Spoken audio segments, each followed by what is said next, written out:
several of them, over 50 now. They're going to be planted in different places in the proximities of hotels where they're going to lodge or where these now conferences are going to be held. So Kampala, so any health emergencies in Kampala has been catered for according to the Health Ministry spokesperson Emmanuel Ainebiona. Several ambulances, over 50. So we're getting ready. When ambulances are in place, security is in place, the roads are set, the conference rooms are set, everything. Ugandans are also set to be on their TVs, watch roads. Some of the roads are going to be cordoned off, no access to those roads like Gaba roads and other roads. That means that we are ready. We are ready. We are ready. That's why you started the conversation this morning with they are cleaning all the roads because we are ready. They're planting flowers. What we bagenda okusimba encha. Kati bagenda bigenda melody. Enkuba egenda kutonya. Naye enkuba tetulabisa. Enkuba tewagirabye jonge etonya. Naye wadde. Waliyo endala egenda okujja ku Mukaga. Begenda tonya. Ne ku Sande. Bigenda mmera mu nnaku zino entonotono ezisigaddeyo. N'emiti twataddeko ku kkubo. Mukulu Haji Hamu Kigunda twadde emiti emitwalo 10. Yagikwasako esisi ne tugisaako ku kkubo. Miwanvu oba just mito? Kale gikoma wano naye gijja kula maaso awo ate tekikula. Kale ekyo kirungi munnaye, that's a good thing. Oyagala kunzija mu nga bibi byokka bikusanyusa. Nedda kintu nze just neebuuza nti emiti gino nga Hamu gye yatuwadde yandibadde yagituwadda. Nga mugw'omukaaga ne tusimba emiti katolaba just few days to the event. Kubanga tusigaze basically event etandika ku Monday kintu. So naku ntono bwe ziti ezisigaddeyo for us to be getting the guests in the country ate notandika okugaba emiti saawa. Don't you think it's quite late? Amakubo gange bakoze amapya namale ekituufu ekyo nakyo naye tebannagalamba. Amakubo balina okugalamba ne balaga nti gundi ffe twabimanyiira nti oyo ovugira wano noma ate bagenda kwevuga bagenda bavuga naye tuswala amakubo ki tebagalamba bajja galamba olaba emiti mwakagifuna ayinza okugalamba ku Mande ku Sande. Well, in another story, Chitu, about 5 million doses of COVID-19 vaccines have expired. Now, out of the 12,595,920 doses of COVID-19 vaccines in the stores at national medical stores, at least 5,619,120 of these have expired. The Auditor General John Muwanga on Tuesday, that was yesterday, 9th January 2024, presented his audit report to Parliament on the annual accounts of government for the year ended 30th June 2023. In the report, so Muwanga said that the expired COVID-19 vaccines value about 28,159 billion. No, let me say that again. 28.159 billion. He said that more expired COVID-19 vaccines still lie in various health facilities around the country. These are 5,619 doses are the ones that have expired within the national medical stores. Now he says that they are more that have expired that are lying within health facilities around the country. That means the health facility where you decide to go to get a COVID-19 shot, wherever it is that you decide to go, there's a high chance that the COVID vaccines that are available to date are actually expired. Now, do you know how much we spent on these COVID-19 vaccines, Chintu? How much do we spend? These ones, as it expired, phase it expired. We spent 12.8 billion on them. 12.8 billion. 12.8 billion on them. And even the ones that we sent and the center force. Waliyo n'amadwaliro agali private agafuna COVID vaccines for people to be able to get COVID-19 shots wherever they can manage to get them. Even those, it is said that most of them eziri around the world, the country, are actually expired. So be vigilant. You you need to be sure if you're getting yourself a COVID-19 vaccine, wherever it is that you decide to get them for. Where zibanga ziri mu national medical store ziri expired. Atenga jebajja ezibera distributed to other health facilities around the country. That means you should question even the ones that you're deciding to get yourself from whatever health facility that you decide to get it. I think this explains the reason why our public debt has hit up to 96.168 trillion. That cannot Because be we the keep- reason why our public data is hit. I mean, it contributes to, because tugula ebintu sente tuzikozesa nituteeka mu bintu ebitagasa oba kale ebimu ne byonooneka nga tetubikozesezza eddagala ne tutuuka okulyokya ne li-expiringira mu stores. So ekyo kyewuunyisa, lwaki eddagala li-expiringira mu stores? Lwaki amadagala kati ezo COVID-19 doses gundi vaccines ezi-expirings waliyo n'amadagala gabagenda okwokya omwaka ogujja nga ge-expirings katuba sente tetuzonoonye. So twewola tutya okugula amadagala ge tuteetaaga? Oba tetugeetaaga oba tugeetaaga naye galayinga mu stores ezo nga tebagakozesa. lumu National Medical Stores yagamba terina transport etambuza malagala. Kati lwaki mugagula nga temuli na transport? Mutandikira kubeera ku transport agenda okutransferinga medicines zino okutuuka mu malwaliro. It is not the first time that they have ended up banning drugs or probably saying that they are expired. Yet we have many health facilities around the country, many districts around the country that are actually crying over no drugs. Tororo recently, Chintu, bagamba nti health facilities eza government eziri e Tororo tezikyalimu ddagala. Tezikyalimu ddagala kati abantu balina okukozesa private health facilities which are really expensive for them to use. But then we see National Medical Stores very many times coming out bali bakola survey nga bagenda from one district to another bacheckinga on pharmacies eziri okulaba oba abantu abakolamu bali accredited to work, on pharmacies ziri accredited to work, and they were banning so many drugs eziriyo nga bagamba tezikola ki ziri expired oba tebalina kuzikozesa oba endala tezirina kubeera na mu pharmacies. But yet you are doing the same thing as National Medical Stores. No. So I really think you need to revise how you're handling things. You really need to revise how you're handling things. Eddagala tezirina kutuula ate kino sikwe gusooka. We even had issues like food in the food stores, food stores zaffe zibeeramu emmere nevundira omwo. We have got children in Karamoja, children in northern Uganda that are actually starving to death. Badde ndaba na era ekyo nga kiri in line na kino amabaati agali galina okugenda mu Karamoja Warriors nga gali mu district ekotiro gali mu store ya Prime Minister's Office gali awo kakati litwala bammere ng'eyonoonekera mbu nga balinze babagambe tebasobola communicating. So I think abantu betaaga okukangavulwa. Njukire we twali mu last year around October, November, December when we had heavy rains in the country. We had millions of people being displaced around the country because they were literally living in churches, living in old buildings. Kubanga bali tebakyalina kati amabaati gabeera gatya mu office ya mu stores za office ya Prime Minister nga gatudde nga wali Abannayuganda abatalina na wakuba. Kiddayo ku bukulembeze Prime Minister's Office eyo kakati nekino ekyetwogeddeko ekyeddagala ne medical stores okulekera awo okutwala eddagala mu bitundu gye litagasa kubanga buli kitundu kirina obulwadde obukitawaanya. Kati tosobola kugenda waliwo ebitundu ebisinga okubeera mu malaria ate n'otwalayo eddagala ya elephantiasis. Waliwo ebitundu ebisinga okutawaanyiza obulwadde nga wabisolo ate bw'otwalayo kwegamba eddagala lya bilharzia oba okoze ebyewuunyisa. Anyway, away from that, Namale, twalabye jjo producer ekifaananyi ekyo nga mukulu John ng'agenze eri speaker nga mukwasa ripooti eraga ebbanja lyaffe kakati nga kikulaga nti external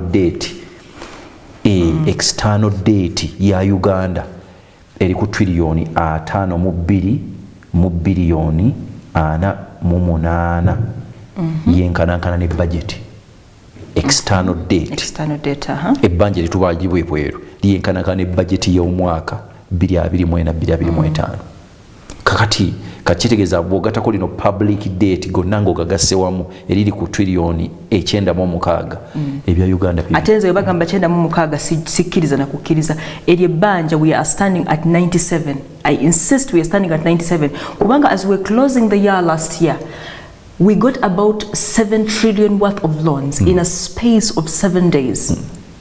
And before then, already we had hit around 95. We had hit around 95. But okay, going back to what you have just said and the story that you have just said, the fact that actually what the economy of the country doesn't match its debt. The two of them, the math is not mathing. We really need to come up with a strategy on what we are going to do, and the strategy, before any strategy will work, the beginning strategy starts with the fact that government officials need to tame their appetites. Exactly. Kubakati awo mukulu John Mwanga bagise annual report of the Auditor General to Parliament for the financial year ended 30th June 2023 yabadde agikwasa speaker n'agikwasa Mwami Joel Ssenyonyi nga ye leader of opposition omupya naye jo yayanjuddwa mu parliament. Mwami Mpuuga n'afuluma ono n'amugamba kakati nkukwasiza era speaker n'amwaniriza n'amugamba naye kimu kyenkukuutira n'amugamba kati ozze mu setteeserezo ow'obwongo amanyimu amanyira okufunya emmundu ono n'omugamba yiiyo n'ogimukanyugirwa oluba ne lugira naye kakati wano tulwanyisa bwongo ne tubuuza Joel Ssenyonyi atera kulwanyisa ngumi kiki yabadde amukakkanya oba yabadde amwaniriza yabagiyita briefing nti sebo tuli oyingidde position eno gy'olimu tugenda kozesako ku bwongo okusinga kubadde okozesa mwagala engumi kale mu ghetto zizira naye wano simanya ze bwonkuba eno nkuddiza gunda ebyo naye wano naye twalaba ebintu ebyo byabaddewo bingi mugundi yemu story yemu awo namale waliwo ne bakomishona basatu bana bisanja ebyo byabadde biweddeko kuba opposition efunayo omu NRM netwalayo basatu kakati aba NRM bazizza bujja awo nawo wabaddewo embiranye mubaka omu n'avaayo n'agamba muli babbi n'agamba kifuipo oli mubbi ebintu byokola bimenya amateeka laba kakati abo mwabalondeddewa teri byakuyita mu kalufe twalonze. Okay. Anyway, that's it. Namale, maybe nayo story mu health naye nga simbi nungi nakyo ezzaamu amaanyi nti President Museveni juzi yasisinkanye senkulu wa company gye bayita Oxtec eno nga ye leading biotech company so bagenda kutta omukago ne Uganda Virus Research Institute mu kulwanyisa malaria kakati company eno gyolaba yekulembedde okukola insecticide biological control systems to safety sustainable and control insecticide transmitter eziziti twatambuza endwadde eno company kakati basinkanye president w'eggwanga so ekigenda okuddirira bagenda kutta babasi mukago tugenda kutandika bino byakulwanyisa malaria kubanga katusabe tujja kulaba results. We need to see results of such collaborations. Kubanga Research Institute ebadde tusaba ssente nga yagala kukola science building. It needs more space, it needs more laboratories. So if at all maybe the government injects money in things like this that literally gain Ugandans, it will really be a good way. Before we leave Chintu, Butabika Hospital is seeking about 4.7 billion shillings, and this is money that they need to help with feeding patients. Feeding a patient? Yes, and they need that money, Chintu. I have questioned so many facilities when they ask for money.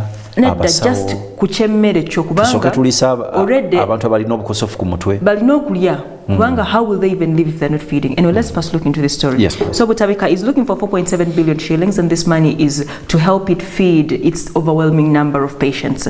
So Butabika, this is the National Referral Hospital, the mental referral hospital in the country, the only one that we have, is seeking a budgetary allocation of 4.7 billion Ugandan shillings for patients' meals in the next financial year of 2024-2025.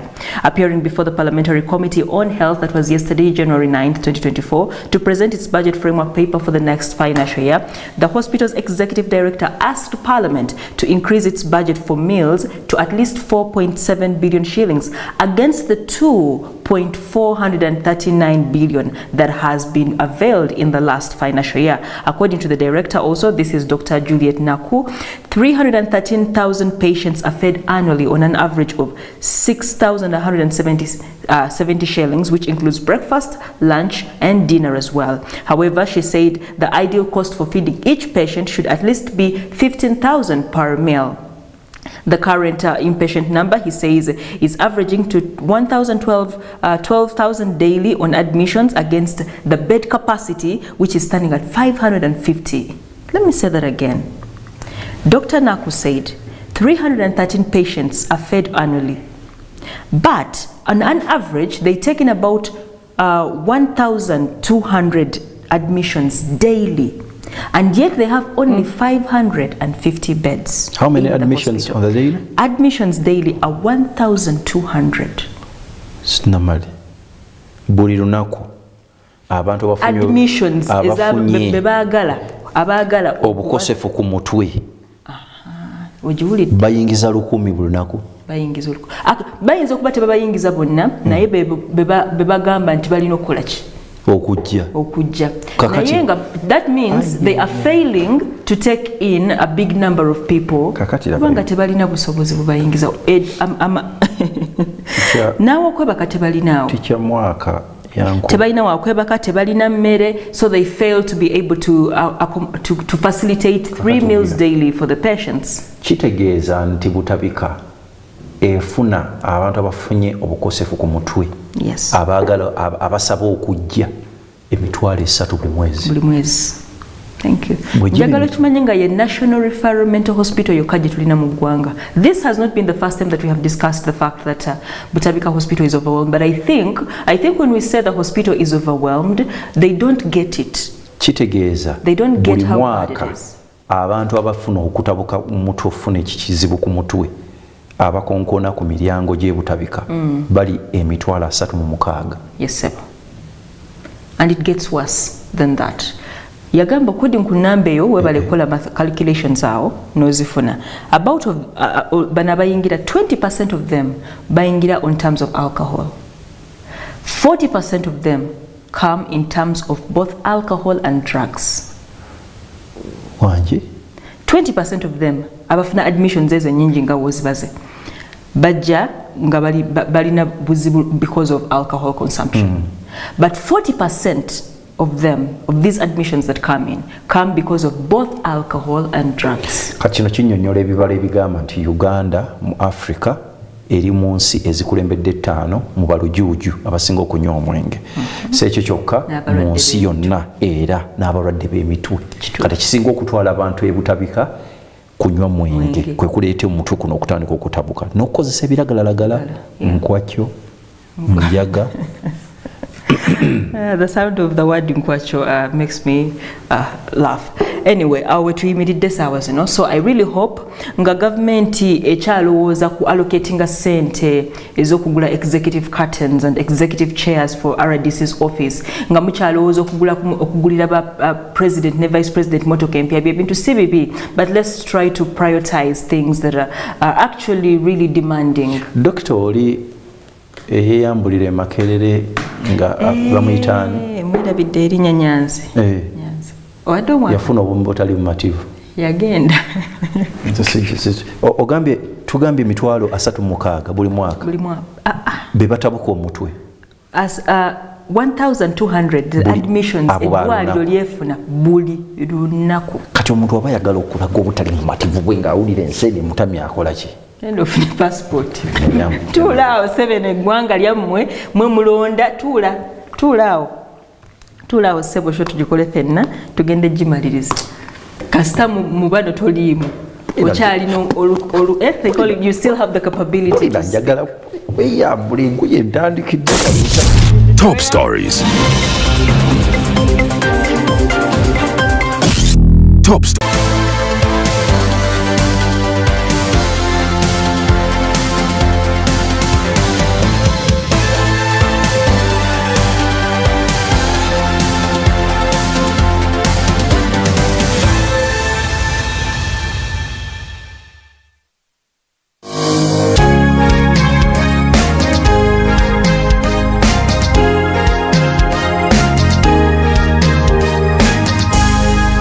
Bethany TV for health.